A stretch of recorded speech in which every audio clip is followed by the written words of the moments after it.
എല്ലാവർക്കും നമസ്കാരം. അപ്പോൾ ഈ ഉദയഗിരിജ സംബന്ധം അല്ലെങ്കിൽ ആ ഒരു അനാഥാലയത്തിനെ സംബന്ധിച്ചുള്ള വീഡിയോകൾ ആ തുടക്കത്തിലൊന്നും ഞാൻ ചെയ്തില്ല. ഞാനിപ്പോൾ കഴിഞ്ഞ ദിവസം വാർത്ത വന്നപ്പോൾ ഒന്ന് ചെയ്തേ ഉള്ളൂ.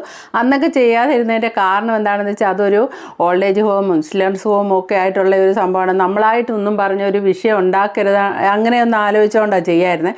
കാരണം അതിൽ ഗണേഷ് കുമാറും ഒക്കെ സംബന്ധിക്കുന്ന ഒരു അനാഥാലയമാണല്ലേ, വലിയ വലിയ ആൾക്കാരൊക്കെ ഉള്ളവരാണ്. അപ്പം വെറുതെ എന്തെങ്കിലും കേട്ട് നമ്മൾ വായി തോന്നി വിളിച്ച് പറഞ്ഞൊരു വിഷയം ആവണ്ട എന്നും കൂടെ കരുതി. പിന്നെ റിയാക്ഷൻ ഇട്ടവരുടെ പേര് അവർ കൊണ്ട് കേസ് കൊടുത്തു. കേസ് കൊടുത്തപ്പോൾ അവർ പറഞ്ഞ വാചകം എന്താ വെച്ചാൽ റിയാക്ഷൻ ചാനലുകൾ ഇങ്ങനെ ചെയ്തതുകൊണ്ട് അവരുടെ വരുമാനത്തിൽ, അവിടെ ഒത്തിരി അന്തേവാസികളുള്ള അവരുടെ കഞ്ഞി മുട്ടിക്കുന്ന പോലെ അവരുടെ വരുമാനത്തിൽ എല്ലാവരും കൊടുക്കാൻ മടിക്കുന്നു ഈ റിയാക്ഷൻ ചാനൽ കാരണം, ഇങ്ങനെയൊക്കെയാണ് പറഞ്ഞത്. അപ്പം നമുക്കതൊരു പ്രാക്ക് മേടിക്കുന്ന രീതി ആയതുകൊണ്ടാണ് ഇടാതിരുന്നത്. സത്യത്തിൽ ഇപ്പോൾ ഓരോ കഥകൾ അവരുടെ അയൽവാസിയായിട്ടുള്ള സ്ത്രീകളൊക്കെ വന്ന് ഓരോന്നായിട്ട് പറയുമ്പോൾ കേൾക്കുമ്പോൾ ശരിക്കും പറഞ്ഞാൽ തമിഴ് സിനിമയിലെ ഗുണ്ടാ നേതാവ് അല്ലെങ്കിൽ അങ്ങനെ ലേഡി നേതാവിനെ കുറിച്ച് ഒരു സിനിമ, തമിഴ് സിനിമ എടുക്കുകയാണെങ്കിൽ നമ്മൾ പറയും തമിഴന്മാരല്ലേ അവരത് ചുമ്മാ ആദ്യഭാവുകത്വം കാണിച്ച് ഓരോന്ന് ചെയ്യുന്ന എന്നൊക്കെ നമ്മൾ പറയും. പക്ഷേ ഇപ്പം കഥകൾ കേട്ട് വരുമ്പോൾ സിനിമയൊക്കെ അങ്ങോട്ട് മാറി നിൽക്കും.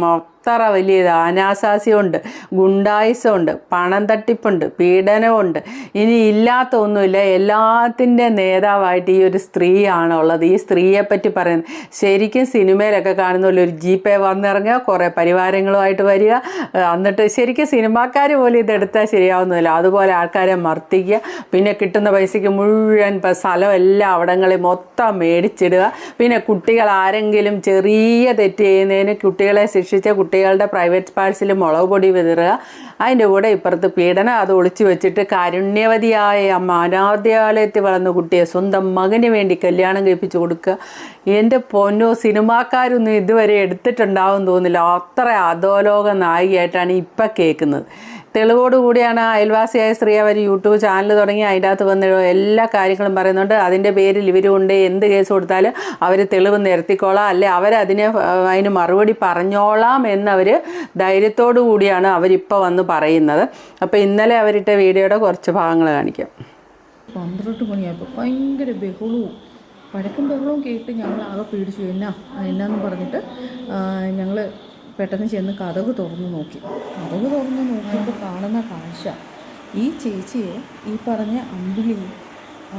അമ്പിളിയുടെ കൂടെ ഉണ്ടായിരുന്ന ഒരു ഡ്രൈവർ, ഇവരെല്ലാവരും കൂടി ചേർന്ന് മർദ്ദിക്കുന്ന കാഴ്ചയാണ് ഞാൻ കാണുന്നത്. അപ്പോൾ ഇവർ ഇങ്ങനെ മർദ്ദിക്കുന്നതായിട്ടാണ് ഞാൻ കാണുന്നത്. അമ്പിളി അവരോട് കൈയും കാലുമൊക്കെ കൊണ്ട് ഇങ്ങനെ ചെല്ലുക. അപ്പോൾ ഇതിനുള്ളിലാണ് സംഭവം. ഞങ്ങൾ പെട്ടെന്ന് ചെന്ന് ചേച്ചി എന്ന് വിളിച്ചു. ഞങ്ങൾ അങ്ങോട്ട് ചെന്ന് കഴിഞ്ഞപ്പോൾ ഇവർ ആദ്യം കതക് തുറന്നു. ഈ ചേച്ചി കതക് തുറന്നു. അതിനുശേഷം മല്ലിക, പിന്നെ ഈ പറഞ്ഞ ശശികല, അവരുടെ ഒരു ഡ്രൈവർ, പിന്നെ വേറൊരു നടത്തിപ്പുകാരൻ, ഇവരൊക്കെ പെട്ടെന്ന് ആ ഒരു റൂം പോലെയുള്ള സ്ഥലത്തായിരുന്നു ആ ചേച്ചി താമസിച്ചുകൊണ്ടിരുന്നത്. അപ്പോൾ ഇവരൊക്കെ പെട്ടെന്ന് അതിനുള്ളിൽ നിന്ന് ഇറങ്ങി വന്നിട്ട് പിന്നെ നീ പൈസ നീ തന്നില്ലെങ്കിൽ അങ്ങനെ കുറച്ച് ഭീഷണി, എന്നാന്ന് ഞാൻ ഓർക്കുന്നില്ല കേട്ടോ, നമ്മൾ ഓർക്കാത്ത കാര്യത്തിന് പണ്ട് കാര്യമില്ല. അപ്പം ഞാൻ ഓർക്കുന്നില്ല. ഇവർ കുറച്ച് ഭീഷണിയൊക്കെ പെടുത്തിയിട്ട് ഇവർ പോയി. അപ്പോൾ ഞാൻ ആ ചേച്ചിയോട് ചോദിച്ചു എന്നാ കാര്യമെന്ന് ചോദിച്ചപ്പോൾ ആ ചേച്ചി പറഞ്ഞു ഞാനവിടെ പിരിവിന് പോകുന്നതാണ്. അപ്പോൾ ഒരു 100 രൂപ കിട്ടിയാൽ 50 രൂപ ഇവർക്കും 50 രൂപ ഈ ചേച്ചിക്കും എന്നുള്ള വ്യവസ്ഥയിലാണ് ഇവർ പിരിവ് നടത്തുന്നത്. അപ്പോൾ 2-3 ദിവസം പിരിവിന് പോയ പൈസ ചേച്ചി അവിടെ കൊടുത്തിട്ടില്ലായിരുന്നു. ചേച്ചിക്ക് സുഖമില്ലായിരുന്നു, അതുകൊണ്ട് ചേച്ചി അതവിടെ കൊടുത്തില്ല. പകരം ആ പൈസ എടുത്ത് ഈ ചേച്ചി അത് ഒരു ഹോസ്പിറ്റൽ അത്യാവശ്യത്തിന് വേണ്ടി ആ ഫണ്ട് ചേച്ചി എടുത്തു. അപ്പോൾ പിന്നീട് ആ പൈസ അമ്പിളി ചോദ്യം ചെയ്തു. അപ്പോൾ ചേച്ചി പറഞ്ഞു 2 ദിവസത്തിനുള്ളിൽ ഞാൻ അവിടെ കൊണ്ട് തരാമെന്ന് പറഞ്ഞു. പക്ഷേ അമ്പിളി സമ്മതിച്ചില്ല. അമ്പിളി രാത്രിക്ക് രാമാനം അത്രയും ആൾക്കാരെയും കൂട്ടി ഒരു വൈറ്റ് കാറാണ്, വൈറ്റ് കാറിൽ അമ്പിളി വന്ന് ഒരു രാജാവിനെ പോലെ ഇങ്ങനെ ഇറങ്ങുകയാണ്. ഇറങ്ങിയതിന് ശേഷം പരിവാരങ്ങളോടൊക്കെ പറയുന്നുണ്ട് ആ സ്ത്രീയുടെ വാലിൽ മുട്ടി വിളിച്ചിട്ട് എൻ്റെ കാശ് എവിടെ എന്ന് ചോദിച്ച് അവരെ പിടിച്ചതല്ല. ഞാനിത് ശരിക്കും നിങ്ങൾക്ക് ഇപ്പോൾ പറഞ്ഞോ മനസ്സിലായോ? ഇവർ ഈ അനാഥാലയത്തിലേക്ക് പിരിവ് നടത്തുന്നത് അതെന്തായിരിക്കും? നമ്മുടെയൊക്കെ വീടുകളിൽ അനാഥാലയത്തിലേക്കായിട്ട് പിരിവിനായിട്ട് ഓരോ സ്ത്രീകൾ വരാറുണ്ട്. അങ്ങനെ ആയിരിക്കും തോന്നുന്നു കേട്ടോ. അങ്ങനെ വരുന്ന ആ ഒരു പൈസ കളക്ട് ചെയ്ത് ഒരു സ്ത്രീ ഇവരുടെ അവിടെ കൊണ്ടു കൊടുക്കും. അതിൻ്റെ 100 രൂപ കിട്ടിയ 50 രൂപ കളക്ട് ചെയ്ത സ്ത്രീക്ക് 50 രൂപ ഈ സ്ഥാപനത്തിനും കൊടുക്കണമെന്നുള്ളതാണ് ഇവരുടെ നിയമം. അവർ പക്ഷേ 2-3 ദിവസം അവർക്ക് സുഖമില്ല വന്നപ്പോൾ അവർ ഹോസ്പിറ്റലിൽ പോകാൻ ആ കാശ് എടുത്തൊന്ന് റോൾ ചെയ്തു. അവർ പോയില്ല. അപ്പോൾ ആ കാശ് 3000 രൂപയെങ്ങാണ്ടേ ഉള്ളൂ. ആ കാശ് കൊടുക്കാത്തതിൻ്റെ പേര് സിനിമ സ്റ്റൈലിൽ വെള്ള കാറിൽ വന്നിറങ്ങിയിട്ട് അവരെ കുനിച്ച് നിർത്തി ഇടി കൊടുത്തേച്ച് തിരിച്ചു പോയെന്ന്. അപ്പോൾ അവരത് കൊടുക്കും. തക്കാലത്തേന് അവരും പാവപ്പെട്ട ആയിരിക്കുമല്ലോ, അല്ലെങ്കിൽ ഈ ജോലിക്കൊന്നും പോവില്ലല്ലോ. അപ്പോൾ അവരുടെ കാശില്ലാത്തതുകൊണ്ട് അവരൊന്ന് തൽക്കാലത്തേനൊന്ന് റോൾ ചെയ്യുന്നതിന് ഗുണ്ടാ തലവത്തി കാണണം. അയ്യോ, ഗുണ്ടാ നേതാവ്.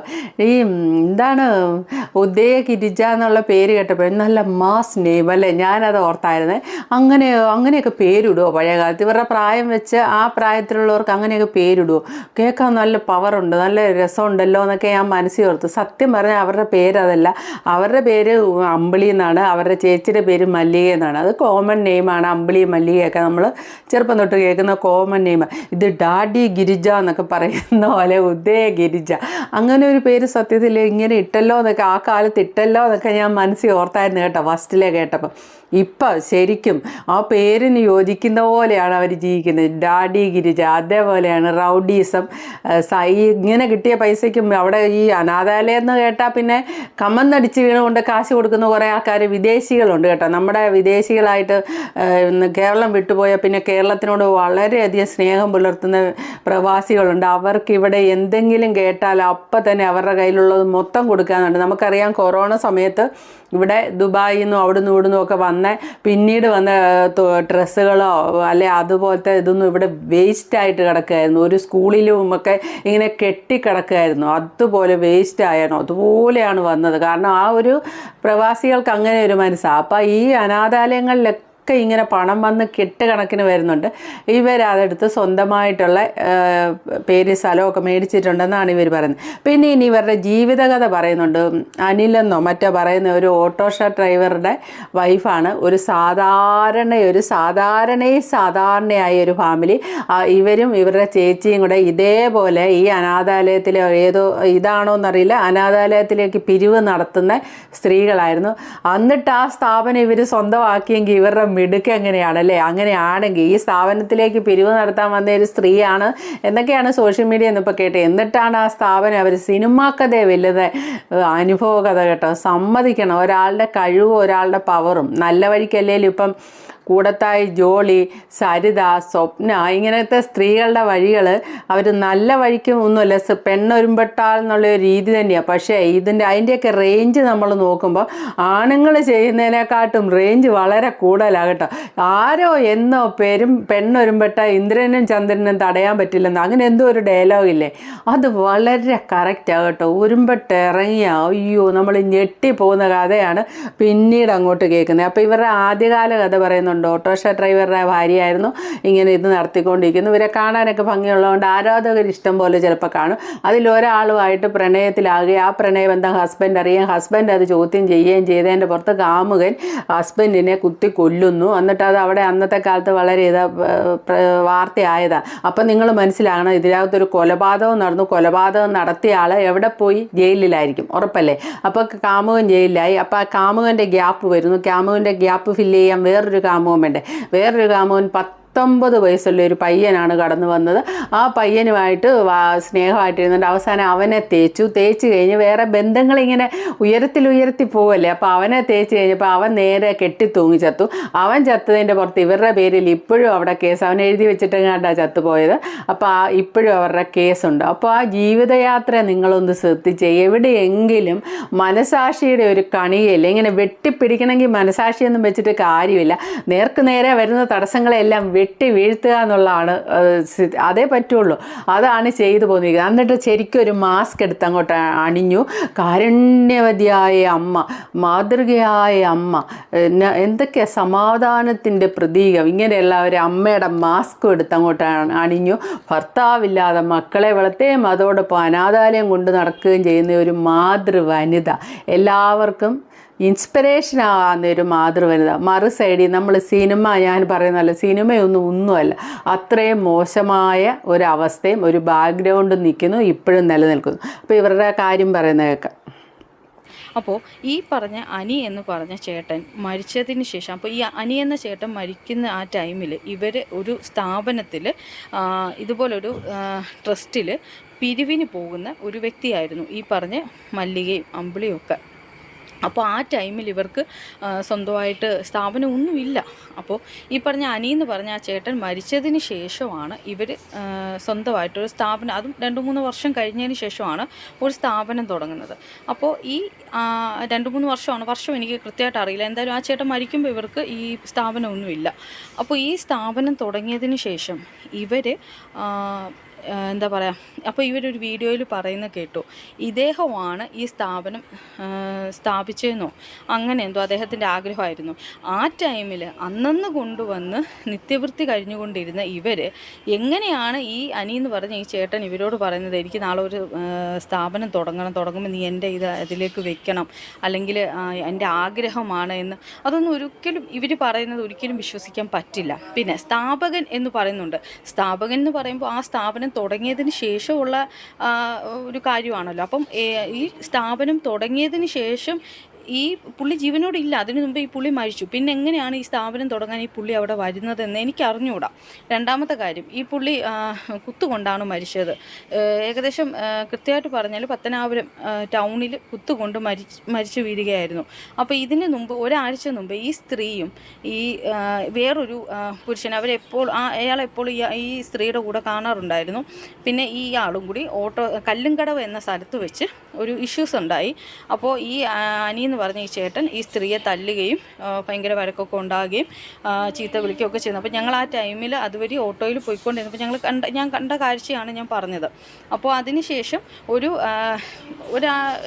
ഒരാഴ്ചയായെന്ന് തോന്നുന്നു, ഒരുപാട് വർഷങ്ങളായി, എനിക്ക് അത്ര കൃത്യമായിട്ട് ഇത് ടൈമൊന്നും ഞാൻ ഓർത്ത് വെക്കുന്നില്ല, വർഷങ്ങൾ ഞാൻ ഓർത്ത് വെക്കുന്നില്ല.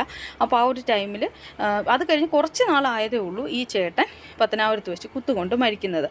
അപ്പോൾ പത്രത്തിലൊക്കെ വാർത്ത വന്നപ്പോൾ ഈ പുള്ളിയുടെ ഫോട്ടോ ഞാനത് കണ്ടില്ല. അതുകൊണ്ടാണ് ഞാൻ അങ്ങനെ പറയാൻ കാര്യം, ഒന്നാമത്തത്.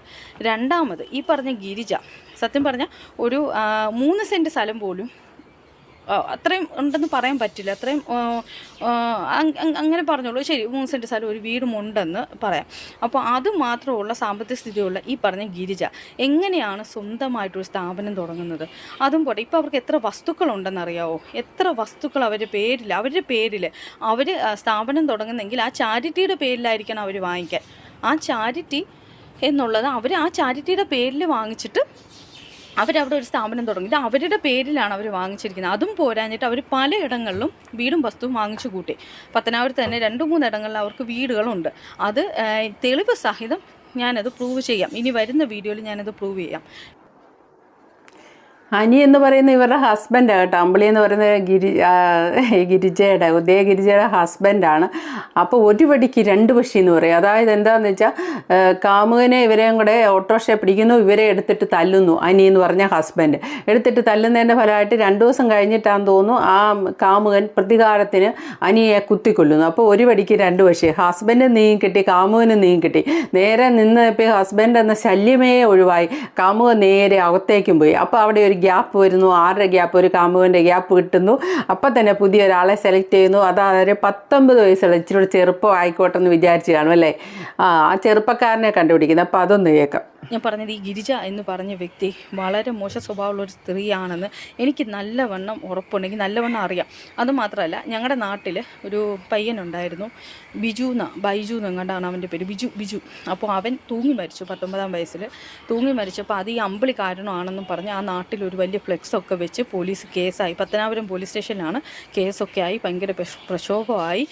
അപ്പോൾ ഇവർ ആ പയ്യനുമായിട്ട് അടുപ്പം ഉണ്ടായിരുന്നു. ആ പയ്യനിൽ നിന്ന് അകന്നപ്പോൾ ആ പയ്യൻ തൂങ്ങി മരിച്ചതാണെന്നൊക്കെയാണ് പറയുന്നത്. ആണെന്നല്ല, അതെ, കാരണം എനിക്ക് വ്യക്തമായിട്ട് അതിനുള്ള തെളിവുകൾ അന്ന് ആ ഒരു ടൈമിൽ തന്നെ ഇവരുടെ ഡ്രൈവറായിരുന്ന രാജേഷിൻ്റെ അമ്മ ഞങ്ങളുടെ തൊട്ടപ്പുറത്തായിരുന്നു പണിക്ക് വന്നുകൊണ്ടിരുന്നത്. അപ്പോൾ അവർ വീട്ടിൽ ഉച്ചയ്ക്ക് ചോറുണ്ണാൻ വന്നപ്പോൾ അവരെന്നോട് ഷെയർ ചെയ്ത കാര്യമാണിത്. അമ്പിളിക്കെതിരെ ഇങ്ങനൊരു ഇഷ്യൂസ് ഉണ്ട്, എൻ്റെ മകനാണ് അവരുടെ വണ്ടി ഓടിക്കുന്നതെന്നൊക്കെ പറഞ്ഞിട്ട്. അപ്പോൾ എനിക്കറിയാം, എനിക്കിവരെയൊക്കെ അറിയാവുന്നത് കൊണ്ടാണ് ഞാൻ വീഡിയോ ഇട്ടത്. പിന്നെ എനിക്കെതിരെ ഇപ്പോൾ ഒരു ഭീഷണിയായിട്ട് വരുന്നുണ്ട്, സാരമില്ല, ഭീഷണിയായിട്ട് വന്നോട്ടെ, അത് അവർ ഏതായാലും ഒരു അധോലോക നായിക്ക് വേണ്ട സർവ്വ ഗുണങ്ങളും തികഞ്ഞ ഒരു സ്ത്രീയാണ്. ഗുണ്ടായിസമെങ്കിൽ ഗുണ്ടായിസം, എന്ത് വേണം, എന്ത് കാമുകന്മാർ, അങ്ങനെ ഒരു ലിസ്റ്റ്. എങ്ങനെ ഭർത്താവിൻ്റെ എതിർപ്പുണ്ടെ ഭർത്താവിനെ അപ്പം തന്നെ വെട്ടി നിരത്തുക, എന്നിട്ട് പുതിയ മേച്ചിൽപ്പുറങ്ങൾ അതുപോലെ തന്നെ വെട്ടിപ്പിടിക്കുക. അതിന് എന്തൊക്കെയാണ് രാഷ്ട്രീയ സ്വാധീനമാണെങ്കിൽ രാഷ്ട്രീയക്കാരെ, മന്ത്രിമാരെ എല്ലാവരെയും അടുപ്പിച്ച് നിർത്തുക. നമ്മുടെ സോളാർ സരിതയുടെ ഒരു രീതി പോലെ, എൻ്റെ പൊന്നെ സമ്മതിക്കണം കേട്ടോ, സ്ത്രീകൾ ഇറങ്ങി പുറപ്പെട്ട ആദ്യം പറഞ്ഞ പോലെ തന്നെ ഒരാൾക്കും തടയാൻ പറ്റത്തില്ല ശരിക്കും. പക്ഷേ എന്നാലും ഒന്ന് പറയാം, ഇവർ കുഞ്ഞു മക്കളെയാണ് കൊണ്ടിട്ടിട്ട് സമ്മതിക്കണം, അതുങ്ങളെയാണ് ഉപദ്രവിച്ച്. ഇപ്പം കഴിഞ്ഞ ദിവസം ഇന്നലെയോ മറ്റൊരു വീഡിയോ കണ്ടതിനകത്ത് അനാമികയുടെ ഒരു ഡാൻസ് ഒക്കെ കാണിക്കുന്നുണ്ട് കേട്ടോ, കുഞ്ഞായിട്ടിരിക്കുമ്പോൾ. അത് വളർച്ച പോലും എത്താത്തൊരു ചെറിയൊരു പെങ്കൊച്ച്, ക്രൂരതയുടെ ഭാവം മുഖമാകാം. നമ്മുടെ കഷായം ഗിരീഷ്മയൊക്കെ നമ്മൾ അയ്യോ അവൾ എന്തൊരു വലിയ ഇതാന്ന് പറയും. പക്ഷേ ഇവരെയൊക്കെ വെച്ച് നോക്കുമ്പോൾ അവളൊന്നുമല്ലെന്ന് ഇപ്പോൾ എനിക്ക് തോന്നുന്നു. ഈ നിരന്തരമായിട്ട് വർഷങ്ങളായിട്ട് ആൾക്കാരെ ഉപദ്രവിച്ചുകൊണ്ടിരിക്കുന്നതായിട്ടാണ് ഇപ്പോൾ പറയുന്നത്. ഇനി എന്തെല്ലാം പുറത്ത് വരാനുണ്ടെന്നറിയില്ല. എത്ര പേരെ കുഴിച്ചു മൂടിയിട്ടുണ്ടെന്നൊന്നും അറിയാനേ പറ്റിയല്ല. ഗ്രീഷ്മയൊന്നും ഇവരുടെ മുന്നിൽ ഒന്നുമല്ല, കൂടത്തായി ഒന്നും അല്ലെന്ന് എനിക്ക് തോന്നുന്നത്. കാരണം ഇവർ ചെയ്ത ക്രൂരത കുഞ്ഞു പിള്ളേരോടാണ് ചെയ്തിരിക്കുന്നത്. അതൊരു വലിയ എന്ത് പറയാനാണ്, എന്തൊരു മനസ്സാണ്. എത്ര ആലോചിച്ചിട്ടും അങ്ങോട്ട് പിടികിട്ടുന്നില്ല. ഇത് എന്തൊരു മനസ്സാണ് എൻ്റെ പൊന്നു. ഇങ്ങനെ തന്നെ ആവണം, ഇങ്ങനെ തന്നെ വരണം, നമുക്ക് ഇങ്ങനെ തന്നെ വരണമെന്നേ ഞാൻ പറയുള്ളൂ. എന്താണെന്ന് ചോദിച്ചാൽ എവിടെയെങ്കിലും എന്തെങ്കിലും ഒരു ഇങ്ങനെ അനാഥയായി എത്തിയുമായി ഇങ്ങനെയൊക്കെ ഒന്ന് കേട്ട് കഴിഞ്ഞാൽ അതിൻ്റെ ഇടവും വലോ ഒന്നും ആലോചിക്കാതെ ഇങ്ങനെ ചാക്ക് കണക്കിന് കൊണ്ട് പൈസ കൊടുക്കുന്നവർ ഇനിയുള്ള കാലമൊക്കെ എത്രയോ കഥകൾ ഇവിടെ വന്നിരിക്കുന്നു. ഇങ്ങനെ ഈ ചാരിറ്റിയുടെ മറവി തട്ടിപ്പ് ഇത് മാത്രമേ കേൾക്കാനുള്ളൂ. വെറുതെ പേരെടുക്കാനും അതിനും ഇതിനും ഒക്കെ വേണ്ടി. അപ്പം ഇങ്ങനെ കാശ് നല്ലപോലെ അധ്വാനിച്ച് നമ്മളുണ്ടാക്കുന്ന ഈ പൈസ കൊണ്ട് എറിയുന്നതിന് മുന്നേ മലയാളികൾ രണ്ടാമതൊന്ന് ആലോചിക്കണം, അത് അർഹതപ്പെട്ട കൈകളിലാണോ എത്തുന്നുള്ളത്. ഇനിയെങ്കിലും ഒന്ന് ആലോചിക്കണം. എത്രയോ സംഭവങ്ങളായി ഇപ്പം ഇങ്ങനെ പറയുന്നത്. അപ്പോൾ okay, thank you for watching. അടുത്ത വീഡിയോ കാണാം. ആദ്യമായിട്ട് കാണുന്ന ഒരു ചാനലൊന്ന് സബ്സ്ക്രൈബ് ചെയ്യാനും ലൈക്ക് ചെയ്യാനും മറക്കല്ലേ.